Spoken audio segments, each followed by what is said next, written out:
Welcome to cinema ಲೋಕ.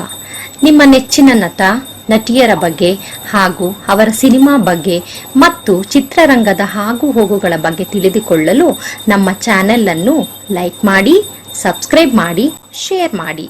Thank you. Karnataka Ratna doctor Rajkumar ಅವರು ಕನ್ನಡ ಚಿತ್ರರಂಗದ ಮೊದಲನೇ ಸೂಪರ್ ಸ್ಟಾರ್. ಅದು ಮಾತ್ರ ಅಲ್ಲ, ಎಲ್ಲಾ ಭಾಷೆಯ ಸೂಪರ್ ಸ್ಟಾರ್ಗಳು ಇಷ್ಟಪಡುವಂತ ನಟ ಡಾಕ್ಟರ್ ರಾಜ್ಕುಮಾರ್ ಅವರು. ಸಿಂಪ್ಲಿಸಿಟಿನ ಚಿತ್ರರಂಗಕ್ಕೆ ತೋರಿಸ್ಕೊಟ್ಟವರು ನಟ ಸಾರ್ವಭೌಮ ಡಾಕ್ಟರ್ ರಾಜ್ಕುಮಾರ್ ಅವರು. ಗೆಲುವನ್ನ ತಲೆಗೆ ತಗೊಳ್ದೆ, ಸೋಲನ್ನ ಮನಸ್ಸು ತಗೊಳ್ದೆ, ಎಲ್ಲಾ ಟೈಮಲ್ಲೂ ಒಂದೇ ತರ ರಿಯಾಕ್ಟ್ ಮಾಡುವಂತ ಏಕೈಕ ನಟ ದಾದಾ ಸಾಹೇಬ್ ಪಾಲಿಕೆ ಪ್ರಶಸ್ತಿ ಪಡೆದ ಡಾಕ್ಟರ್ ರಾಜ್ಕುಮಾರ್ ಅವರು. ಹಿಸ್ಟ್ರಿ ಅಂತ ತಗೊಂಡ್ರೆ, ಅಂದ್ರೆ ಯಾವುದೇ ನಟರ ಹಿಸ್ಟ್ರಿ ಅಂತ ತಗೊಂಡ್ರೆ ಯಾವತ್ತಾದ್ರೂ ಒಂದು ಸಲ ಆದ್ರೂ ಅವ್ರಿಗೋಸ್ಕರ ಅವರ ಭಾವನೆಗಳನ್ನ ವ್ಯಕ್ತಪಡಿಸಿರ್ತಾರೆ. ಅಂದ್ರೆ ನಮ್ಗೆ ಏನೋ ಯಾರೋ ಪ್ರಾಬ್ಲಮ್ ಮಾಡಿದ್ದಾರೆ ಅನ್ನುವಾಗ ಡೈರೆಕ್ಟ್ ಆಗಿನೋ ಇಂಡೈರೆಕ್ಟ್ ಆಗಿನೋ ರಿಯಾಕ್ಟ್ ಮಾಡಿರ್ತಾರೆ. ಆದ್ರೆ ಡಾಕ್ಟರ್ ರಾಜ್ಕುಮಾರ್ ಅವರು ಕೊನೆವರೆಗೂ ಯಾರ ಬಗ್ಗೆ ಆದ್ರೂ ಅಸಮಾಧಾನ ವ್ಯಕ್ತಪಡಿಸಿದ್ದು ಹಿಸ್ಟ್ರಿನಲ್ಲೇ ಇಲ್ಲ. ಅವರ ಸಂತೋಷನ ಹಂಚ್ಕೊಳ್ಳೋರು, ಆದ್ರೆ ಅವ್ರ ದುಃಖನ ಹೊರಗ್ ಬಂದು ಯಾರ ಹತ್ರನೂ ಹೇಳ್ತಾ ಇರ್ಲಿಲ್ಲ. ಆ ತರ ಒಂದು ಕ್ವಾಲಿಟಿ ಇರುವಂತ ನಟರು ಚಿತ್ರರಂಗದಲ್ಲಿ ತುಂಬಾ ಕಡಿಮೆ. ಡಾಕ್ಟರ್ ರಾಜ್ಕುಮಾರ್ ಅವರ ಅಭಿನಯ ಇಷ್ಟ ಇಲ್ಲ ಅನ್ನೋರು ಕೂಡ ಅವರ ವ್ಯಕ್ತಿತ್ವನ ಇಷ್ಟಪಡಕ್ ಕಾರಣ ಈ ತರ ಕ್ವಾಲಿಟೀಸ್ ಇಂದಾನೆ. ಡಾಕ್ಟರ್ ರಾಜ್ಕುಮಾರ್ ಅನ್ನೋದು ಬರೀ ಹೆಸರಲ್ಲ, ಅದು ಕನ್ನಡ ಚಿತ್ರರಂಗದ ಮುಖ. ಡಾಕ್ಟರ್ ರಾಜ್ಕುಮಾರ್ ಅವರ ಪಾಲಿಸಿ ಯಾವ ತರ ಇತ್ತಂದ್ರೆ, ಅವ್ರು ಮಾಡ್ತಾ ಇರೋ ಸಿನಿಮಾ ಫಿನಿಶಿಂಗ್ ಸ್ಟೇಜ್ ಇರುವಾಗ, ಅಂದ್ರೆ ಒಂದು 80% ಸಿನಿಮಾ ಮುಗಿದ ಮೇಲೆ ಅವರ ಇನ್ನೊಂದು ಸಿನಿಮಾಗೆ ಕತೆ ಕೇಳೋ ಪ್ರಾಸೆಸ್ ಶುರು ಆಗೋರಂತ. ಈಗಿರೋ ಆಕ್ಟರ್ ಗಳ ತರ ಎಕ್ಸಾಕ್ಟ್ ಆಗಿ ಡೇಟ್ ಕೊಡದೆ 6 ಪ್ರೊಡ್ಯೂಸರ್ ಗಳ ಹತ್ರ ದುಡ್ಡು ತಗೊಂಡು ನನ್ನ ಲೈನಪ್ ಅಲ್ಲಿ 6 ಸಿನಿಮಾ ಇದೆ, 7 ಸಿನಿಮಾ ಇದೆ ಅಂತ ಹೊರಗಡೆ ನಾನು ಎಷ್ಟು ಬಿಸಿ ಆಗಿದೆ ಅಂತ ತೋರಿಸ್ಕೊಳ್ಳುವಂತ ಕ್ಯಾರೆಕ್ಟರ್ ಡಾಕ್ಟರ್ ರಾಜ್ಕುಮಾರ್ ಅವರದಲ್ಲ. ಇವತ್ತು ಕನ್ನಡದಲ್ಲಿ ಟಾಪ್ ಆಕ್ಟರ್ ಗಳು ಎಷ್ಟು ಬಿಸಿ ಆಗಿದಾರೋ ಅದಕ್ಕಿಂತ ಡಿಮ್ಯಾಂಡಬಲ್ ಆರ್ಟಿಸ್ಟೇ ಡಾಕ್ಟರ್ ರಾಜ್ಕುಮಾರ್ ಅವರು. ಕನ್ನಡ ಸಿನಿಮಾಗಳು ಪ್ರೊಡ್ಯೂಸ್ ಆಗ್ತಾ ಇದ್ದಿದ್ದು ಕಡಿಮೆ, ಆದ್ರೆ ಪ್ರೊಡ್ಯೂಸ್ ಆಗ್ತಾ ಇರೋ ಸಿನಿಮಾಗಳೆಲ್ಲ ರಾಜ್ಕುಮಾರ್ ಬೇಕು ಅಂತಾನೆ ಬಯಸೋರು. ಆ ತರ ಪೀಕ್ ಅಲ್ಲಿ ಇದ್ದವರೇ ಡಾಕ್ಟರ್ ರಾಜ್ಕುಮಾರ್ ಅವರು. ಡಾಕ್ಟರ್ ರಾಜ್ಕುಮಾರ್ ಅವರು ಸುಮಾರು ಸಿನಿಮಾಗಳಲ್ಲಿ ಆಕ್ಟ್ ಮಾಡಿದ್ದಾರೆ, ವಿಭಿನ್ನವಾದ ಕ್ಯಾರೆಕ್ಟರ್ ಗಳಲ್ಲಿ ಆಕ್ಟ್ ಮಾಡಿದ್ದಾರೆ. ಆದ್ರೆ 1974 ಅಲ್ಲಿ ಡಾಕ್ಟರ್ ರಾಜ್ಕುಮಾರ್ ಅವರ ಕೆರಿಯರ್ ಅಲ್ಲಿ ತುಂಬಾ ಮುಖ್ಯವಾದ ಸಿನಿಮಾ ಸಂಪತ್ತಿಗೆ ಸವಾಲು ಅನ್ನೋ ಸಿನಿಮಾ. ಈ ಸಿನಿಮಾ ಆಗಿದ್ದೇಗೆ, ಆ ವರ್ಷದಲ್ಲಿ ಎಷ್ಟು ದಿನ ಓಡ್ತು, ಈ ಸಿನಿಮಾದ ಕಲೆಕ್ಷನ್ ಏನು, ಡಾಕ್ಟರ್ ರಾಜ್ಕುಮಾರ್ ಅವರಿಗೆ ಮುಖ್ಯವಾದ ಸಿನಿಮಾ ಆಗಕ್ಕೆ ಕಾರಣ ಏನು, ಪಾರ್ವತಮ್ಮ ರಾಜ್ಕುಮಾರ್ ಅವರು ಹೇಳುವಾಗಲ್ಲ ಡಾಕ್ಟರ್ ರಾಜ್ಕುಮಾರ್ ಅವರು ಇದನ್ನ ನಿರಾಕರಿಸಿ ನಂತರ ಸಂಪತ್ತಿಗೆ ಸವಾಲ್ ಸಿನಿಮಾನಲ್ಲಿ ಆಕ್ಟ್ ಮಾಡಕ್ಕೆ ಕಾರಣ ಏನು, ಇದಷ್ಟು ಸ್ವಲ್ಪ ಡೀಟೇಲ್ ಆಗಿ ನೋಡೋಣ ಬನ್ನಿ. ಶ್ರೀಮತಿ ಪಾರ್ವತಮ್ಮ ರಾಜ್ಕುಮಾರ್ ಅವರಿಗೆ ಸಾಹುಕಾರ ಅನ್ನೋ ನಾಟಕ ತುಂಬಾ ಇಷ್ಟ. ಆ ನಾಟಕ ನೋಡಕ್ಕೆ ಡಾಕ್ಟರ್ ರಾಜ್ಕುಮಾರ್ ಅವ್ರನ್ನ ತುಂಬಾನೇ ಇನ್ಸೂಸ್ ಮಾಡ್ತಾನೆ ಇರೋರು. ರಾಜನ್ನ ಅದ್ರ ಬಗ್ಗೆ ಜಾಸ್ತಿ ಗಮನ ಕೊಡ್ತಾ ಇರಲಿಲ್ಲ. ಟೈಮ್ ಸಿಗೋವಾಗ ನೋಡೋಣ ಅಂತಾನೆ ಹೇಳ್ತಾ ಇರೋರು. ನಾಟಕ ನೋಡುವಂತ ಟೈಮು ಇರ್ಲಿಲ್ಲ ಅವ್ರಿಗೆ. ಅವಾಗೆಲ್ಲ ನಾಟಕ ಅನ್ನೋದು ಗೊತ್ತಲ್ಲ, ಎಲ್ಲಾ ಕಡೆನೂ ನಾಟಕಗಳು ಆಗ್ತಾ ಬರೋರಲ್ಲ. ಒಂದಿನ ಈ ಸಾಹುಕಾರ ನಾಟಕ ಕನಕ್ಪುರನಲ್ಲಿ ನಡೆಯುತ್ತೆ ಅಂತ ಪಾರ್ವತಮ್ಮ ರಾಜ್ಕುಮಾರ್ ಅವ್ರಿಗೆ ಗೊತ್ತಾಗುತ್ತೆ. ರಾಜ್ಕುಮಾರ್ ಅವ್ರನ್ನ ಫೋರ್ಸ್ ಮಾಡಿ ಆ ನಾಟಕ ನೀವು ನೋಡ್ಲೇಬೇಕು ಅಂತ ಅವ್ರ ಜೊತೆ ಚಿ ಉದಯ್ ಶಂಕರ್ ಅವ್ರನ್ನ ಕಳಿಸಿ ಬೈ ಫೋರ್ಸ್ ಡಾಕ್ಟರ್ ರಾಜ್ಕುಮಾರ್ ಅವರು ಆ ನಾಟಕನ ನೋಡ್ತಾರೆ. ನಾಟಕನ ನೋಡಿರೋ ಡಾಕ್ಟರ್ ರಾಜ್ಕುಮಾರ್ ಅವ್ರಿಗೆ ತುಂಬಾ ಇಷ್ಟ ಆಗುತ್ತೆ. ಪಾರ್ವತಮ್ಮ ರಾಜ್ಕುಮಾರ್ ಅವ್ರ ಹತ್ರ ಬಂದು ಹೇಳಿರ್ತಾರೆ. ನಂತರ ಅದನ್ನ ಸಿನಿಮಾ ಮಾಡಬೇಕು ಅಂತ ಡಿಸೈಡ್ ಮಾಡ್ತಾರೆ. ಆ ಕಥೆಯ ಸ್ಕ್ರೀನ್ ಪ್ಲೇನ ಉದಯ್ ಶಂಕರ್ ಅವ್ರ ಹತ್ರ ಬರೆಸ್ತಾರೆ. ಡೈರೆಕ್ಟರ್ ಆಗಿ ಎ.ವಿ. ಶೇಷಗಿರಿ ರಾವ್ ಅವ್ರನ್ನ ಬುಕ್ ಮಾಡ್ತಾರೆ. ಡಾಕ್ಟರ್ ರಾಜ್ಕುಮಾರ್ ಅವರು ಆ ಸಿನಿಮಾದ ವಿಲನ್ ಸಿದ್ದಪ್ಪನ್ ಪಾತ್ರನ ವಜ್ರಮುನಿ ಕೈನಲ್ಲಿ ಮಾಡ್ಸೋಣ ಅಂತ ಸಜೆಸ್ಟ್ ಮಾಡ್ತಾರೆ. ಪಾರ್ವತಮ್ಮ ರಾಜ್ಕುಮಾರ್ ಅವರು ಆ ಸಿನಿಮಾದ ಹೀರೋಯಿನ್ ಜಯಂತಿ ಅವ್ರ ಹತ್ರ ಮಾಡ್ಸೋಣ ಅನ್ನೋವಾಗ ಡಾಕ್ಟರ್ ರಾಜ್ಕುಮಾರ್ ಅವರು ಇಲ್ಲ ಆ ಪಾತ್ರಕ್ಕೆ ಜಯಂತಿ ಅವರು ಸೂಟ್ ಆಗಲ್ಲ, ಮಂಜುಳಾ ಕೈನಲ್ಲಿ ಮಾಡ್ಸೋಣ ಅಂತ ಹೇಳ್ತಾರೆ. ಡಾಕ್ಟರ್ ರಾಜ್ಕುಮಾರ್ ಅವರು ಹೇಳಿರೋ ಪ್ರಕಾರನೇ ಸಿದ್ದಪ್ಪನ್ ಪಾತ್ರಕ್ಕೆ ವಜ್ರಮುನಿ ಅವರು, ಹೀರೋಯಿನ್ ಪಾತ್ರಕ್ಕೆ ಮಂಜುಳಾ ಅವ್ರನ್ನ ಹೈಯರ್ ಮಾಡ್ತಾರೆ. ಈ ಸಿನಿಮಾದ ಮ್ಯಾಕ್ಸಿಮಮ್ ಶೂಟಿಂಗ್ ನ ಗಾಜಿನೂರ್ ಹಳ್ಳಿಯಲ್ಲೇ ಮಾಡ್ತಾರೆ. ಫಸ್ಟ್ ಟೈಮ್ ಡಾಕ್ಟರ್ ರಾಜ್ಕುಮಾರ್ ಅವರು ಪ್ಲೇ ಬ್ಯಾಕ್ ಸಿಂಗರ್ ಆಗಿ ಅವತಾರ ತಗೊಂತಾರೆ. ಯಾರೇ ಕೂಗಾಡಲಿ ಅನ್ನೋ ಹಾಡು ಅಂತೂ ಆ ವರ್ಷದಲ್ಲಿ ಸೂಪರ್ ಹಿಟ್ ಹಾಡಾಯಿತು. ಪಿ.ಬಿ. ಶ್ರೀನಿವಾಸ್ ಅವರು ಹಾಡಬೇಕಾಗಿರುವಂತಹ ಹಾಡು ಡಾಕ್ಟರ್ ರಾಜ್ಕುಮಾರ್ ಅವ್ರ ಕೈನಲ್ಲಿ ಯಾವ ತರ ಹಾಡಿಸ್ತೀವಿ ಅಂತ ಆ ಕಾಲಕ್ಕೆ ಮ್ಯೂಸಿಕ್ ಡೈರೆಕ್ಟರ್ ಜಿ.ಕೆ. ವೆಂಕಟೇಶ್ ಅವರ ಅಸಿಸ್ಟೆಂಟ್ ಆದ ಇಳಯರಾಜ ಅವರು ಒಂದು ಇಂಟರ್ವ್ಯೂ ನಲ್ಲಿ ಹೇಳಿರ್ತಾರೆ.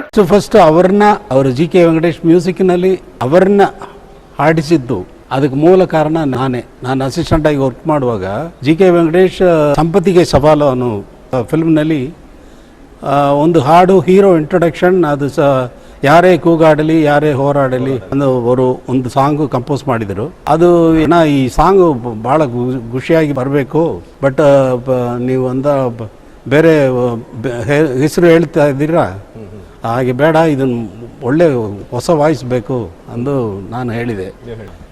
ರಾಜ್ಕುಮಾರೇ ಹಾಡ್ತಾನೆ, ಮುತ್ತರಾಜೇ ಹಾಡ್ಬೋದಲ್ಲ, ಅದು ಅವರು ಹಾಡ್ತಾರಣ್ಣ ರಾಜ್ಕುಮಾರಣ್ಣ.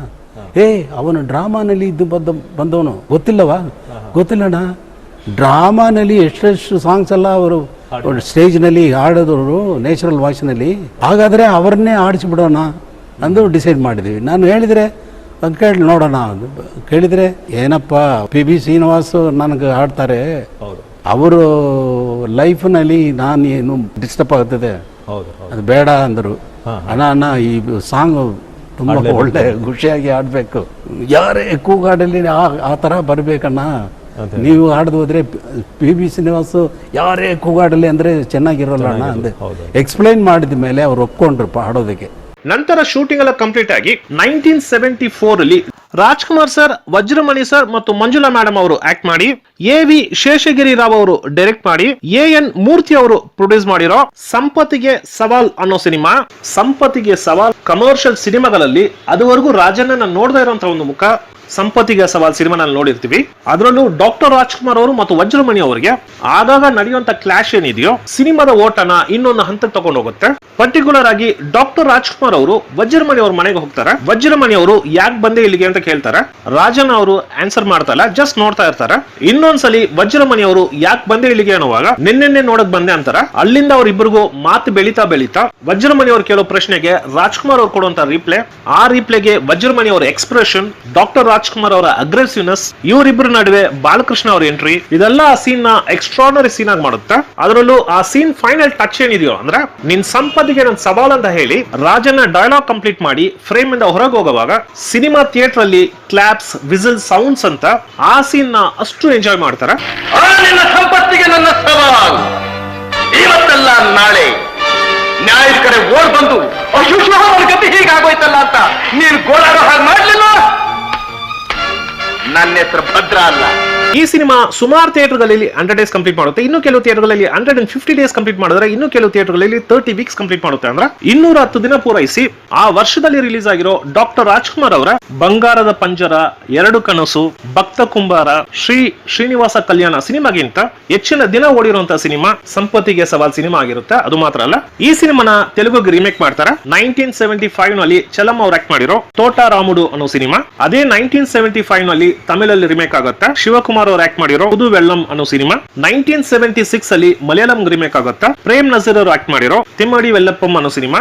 ಸ್ಕೂಲ್ ಮಾಸ್ಟರ್ ಸಿನಿಮಾ ನಂತರ 3 ಸೌತ್ ಇಂಡಿಯನ್ ಲ್ಯಾಂಗ್ವೇಜ್ ಗೆ ರೀಮೇಕ್ ಆಗಿರೋ ಹೆಗ್ಗಳಿಕೆ ಸಂಪತ್ತಿಗೆ ಸವಾಲ್ ಸಿನಿಮಾಗೆ ಸಿಗುತ್ತೆ. ಈಗ ಈ ಸಿನಿಮಾನ ಡಿಜಿಟಲೈಸ್ ಮಾಡಿ ಮತ್ತೆ ರೀ ರಿಲೀಸ್ ಮಾಡುವಂತ ತಯಾರಿಗಳು ನಡೀತಾ ಇದೆ. ಮಾಗಡಿ ರೋಡ್ ಅಲ್ಲಿರೋ ಪ್ರಸನ್ನ ಥಿಯೇಟರ್ ಅಲ್ಲಿ ಸಂಪತ್ತಿಗೆ ಸವಾಲ್ ಸಿನಿಮಾದ ದೊಡ್ಡ ಬ್ಯಾನರ್ ಹಾಕಿ ಅತಿ ಶೀಘ್ರದಲ್ಲಿ ಅಂತ ಹಾಕಿದ್ದಾರೆ. ಇತ್ತೀಚೆಗೆ ರೀಸೆಂಟ್ ಆಗಿ ರಿಲೀಸ್ ಆಗಿ ದೊಡ್ಡ ದಾಖಲೆ ಮಾಡಿರುವಂತ ರೀ ರಿಲೀಸ್ ಸಿನಿಮಾ ಅಂದ್ರೆ ಅದು 2018 ನಲ್ಲಿ ರಿಲೀಸ್ ಆಗಿರೋ ಸಾಹಸ ಸಿಂಹ, ಡಾಕ್ಟರ್ ವಿಷ್ಣುವರ್ಧನ್ ಅವರು ಆಕ್ಟ್ ಮಾಡಿ ಪುಟ್ಟಣ್ಣ ಕಣಗಲ್ ಅವರು ಡೈರೆಕ್ಟ್ ಮಾಡಿರೋ ನಾಗರ ಹಾವು ಅನ್ನೋ ಸಿನಿಮಾ. ಈ ಸಿನಿಮಾನ ಲೇಟೆಸ್ಟ್ ಟೆಕ್ನಾಲಜಿ ಮೂಲಕ ಅಂದ್ರೆ ಕಲರ್ ಇಂದ ಹಿಡಿದು ಸೌಂಡ್ ರೆಕಾರ್ಡಿಂಗ್ ಇಂದ ಹಿಡಿದು ಎಲ್ಲಾ ತರವಾದ ಲೇಟೆಸ್ಟ್ ಟೆಕ್ನಾಲಜಿ ಮೂಲಕ ನಾಗರ ಹಾವು ಸಿನಿಮಾನ ಪ್ರೇಕ್ಷಕರ ಮುಂದೆ ತಂದಿಟ್ರು. 1972 ನಲ್ಲಿ ರಿಲೀಸ್ ಆಗುವಾಗ ಯಾವ ತರ ಒಂದು ದಾಖಲೆ ಕ್ರಿಯೇಟ್ ಮಾಡ್ತು, ಅದೇ ತರ ರೀ ರಿಲೀಸ್ ಅಲ್ಲೂ ಒಂದು ದೊಡ್ಡ ದಾಖಲೆನ ಕ್ರಿಯೇಟ್ ಮಾಡ್ತು. ಯಾವ ತರ ಅಂದ್ರೆ ಸಾಹಸ ಸಿಂಹ ಡಾಕ್ಟರ್ ವಿಷ್ಣುವರ್ಧನ್ ಅವರು ಆಕ್ಟ್ ಮಾಡಿರೋ ನಾಗರ ಹಾವು ಅನ್ನೋ ಸಿನಿಮಾನ ಡಿಜಿಟಲೈಸ್ ಮಾಡಿ ರೀ ರಿಲೀಸ್ ಮಾಡಿದ್ರು. ಆ ಸಿನಿಮಾ ಇಡೀ ಕನ್ನಡ ಚಿತ್ರರಂಗದಲ್ಲೇ ಒಂದು ದೊಡ್ಡ ಇತಿಹಾಸನ ಸೃಷ್ಟಿ ಮಾಡ್ತು. ಯಾವ ತರ ಅಂದ್ರೆ 20th ಜುಲೈ 2018 ಈ ಸಿನಿಮಾನ ರಿಲೀಸ್ ಮಾಡ್ತಾರೆ. ಈ ಸಿನಿಮಾದ ಜೊತೆ 3 ಹೊಸ ಸಿನಿಮಾನು ರಿಲೀಸ್ ಆಗುತ್ತೆ. ನಾಗರ ಹಾವು ಸಿನಿಮಾದ ಸ್ಪೆಷಾಲಿಟಿ ಏನಂದ್ರೆ 45 ವರ್ಷಗಳ ಹಿಂದೆ ರಿಲೀಸ್ ಆಗಿರೋ ಸಿನಿಮಾನ 2018 ಅಲ್ಲಿ ರಿಲೀಸ್ ಮಾಡ್ತಾರೆ. ಅದು ಯಾವ ತರ ಅಂದ್ರೆ 169 ಥಿಯೇಟರ್ಗಳಲ್ಲಿ ರಿಲೀಸ್ ಮಾಡ್ತಾರೆ. ಆ ಸಿನಿಮಾಗೆ ಯಾವ ತರ ಡಿಮ್ಯಾಂಡ್ ಇದ್ರೆ 169 ಥಿಯೇಟರ್ ಅಲ್ಲಿ ರಿಲೀಸ್ ಮಾಡಬಹುದು. ರಿಲೀಸ್ ಆಗಿರೋ ಎಲ್ಲಾ ಥಿಯೇಟರ್ಗಳಲ್ಲೂ ಹೌಸ್ಫುಲ್. ಅಂದ್ರೆ ಕೆಲವು ಥಿಯೇಟರ್ಗಳಲ್ಲಿ 3 ಶೋ ಇರಬಹುದು, ಕೆಲವು ಥಿಯೇಟರ್ಗಳಲ್ಲಿ 4 ಶೋ ಇರಬಹುದು. ಆ ಎಲ್ಲಾ ಶೋಸು ಹೌಸ್ಫುಲ್ ಹೊಡೆಯುತ್ತೆ. ಬ್ಯಾಂಗ್ಳೂರ್ ನರ್ತಕಿ ಥಿಯೇಟರ್ ಅಲ್ಲಿ 6 ದಿನಕ್ಕೆ ಈ ಸಿನಿಮಾದ ಟಿಕೆಟ್ ಬುಕ್ ಆಗಿರುತ್ತೆ. ನಾಗರ ಹಾವು ಒಂದು ದಿನದ ಕಲೆಕ್ಷನ್ ಅಪ್ರಾಕ್ಸಿಮೇಟ್ಲಿ 3.5 ಕೋಟಿ ರೂಪಾಯಿ ಅಂತ ಹೇಳ್ತಾರೆ. ಅಂದ್ರೆ ನಾಗರ ಹಾವು ಸಿನಿಮಾದ ಜೊತೆ ರಿಲೀಸ್ ಆಗಿರೋ 3 ಹೊಸ ಸಿನಿಮಾದ 1 ವಾರ ಕಲೆಕ್ಷನ್ ಏನಿದೆಯೋ ಅದು ನಾಗರ ಹಾವು ಕಲೆಕ್ಟ್ ಮಾಡಿರೋ ಒಂದು ದಿನದ ಕಲೆಕ್ಷನ್ ಅಂತಾರೆ. ಈ ತರ ಒಂದು ದಾಖಲೆನ ಇದುವರೆಗೂ ಯಾವ ಸಿನಿಮಾನು ಸೃಷ್ಟಿ ಮಾಡಿಲ್ಲ. ಕನ್ನಡದಲ್ಲಿ ರಿಲೀಸ್ ಆಗ್ತಾ ಇರೋ ಎಲ್ಲಾ ರೀ ರಿಲೀಸ್ ಸಿನಿಮಾಗಳು ನಾಗರ ಹಾವು ಸಿನಿಮಾದ ಕಲೆಕ್ಷನ್ ನ ಬ್ರೇಕ್ ಮಾಡಿದೆಯಾ ಅನ್ನೋದು ಪ್ರಶ್ನೆ ಬರುತ್ತೆ. ಈಗ ಸಂಪತ್ತಿಗೆ ಸವಾಲ್ ಸಿನಿಮಾ ಕೂಡ ಆ ತರಾನೇ ಲೇಟೆಸ್ಟ್ ಟೆಕ್ನಾಲಜಿ ಮೂಲಕ ಪ್ರೇಕ್ಷಕರ ಮುಂದೆ ಇಡ್ತಾ ಇದ್ದಾರೆ. ಖಂಡಿತ ಈ ಸಿನಿಮಾನು ಒಂದು ದೊಡ್ಡ ದಾಖಲೆ ಕ್ರಿಯೇಟ್ ಮಾಡೋದ್ರಲ್ಲಿ ಯಾವ ಸಂದೇಹನೂ ಇಲ್ಲ. ಕಾರಣ ರಿಲೀಸ್ ಟೈಮ್ ಅಲ್ಲೇ ಸಂಪತ್ತಿಗೆ ಸವಾಲ್ ಸಿನಿಮಾ ಎಲ್ಲಾ ತರವಾದ ಪ್ರೇಕ್ಷಕರನ್ನು ಅಟ್ರಾಕ್ಟ್ ಮಾಡಿರುವಂತಹ ಸಿನಿಮಾ. ಈ ಕಾಲಕ್ಕೆ ತಕ್ಕಂತ ಸಿನಿಮಾ. ಡಾಕ್ಟರ್ ರಾಜ್ಕುಮಾರ್ ಅವರು ಕಮರ್ಷಿಯಲ್ ಸಿನಿಮಾನಲ್ಲಿ ಅಗ್ರೆಸಿವ್ ಆಗಿ ಆಕ್ಟ್ ಮಾಡಿರೋ ಮೊದಲನೇ ಸಿನಿಮಾ. ರಿಲೀಸ್ ಆದ್ಮೇಲೆ ಈ ಸಿನಿಮಾ ಯಾವ ತರ ಒಂದು ದಾಖಲೆ ಕ್ರಿಯೇಟ್ ಮಾಡುತ್ತೆ ಅಂತ ಕಾದು ನೋಡೋಣ. ಓಕೆ ಸ್ನೇಹಿತರೆ, ನೆಕ್ಸ್ಟ್ ಟೈಮ್ ಬೇರೆ ಒಂದು ಸಿನಿಮಾ ಜೊತೆ ಬರ್ತೀನಿ. ಅಲ್ಲಿವರೆಗೂ ಥ್ಯಾಂಕ್ ಯು, ಬಾಯ್.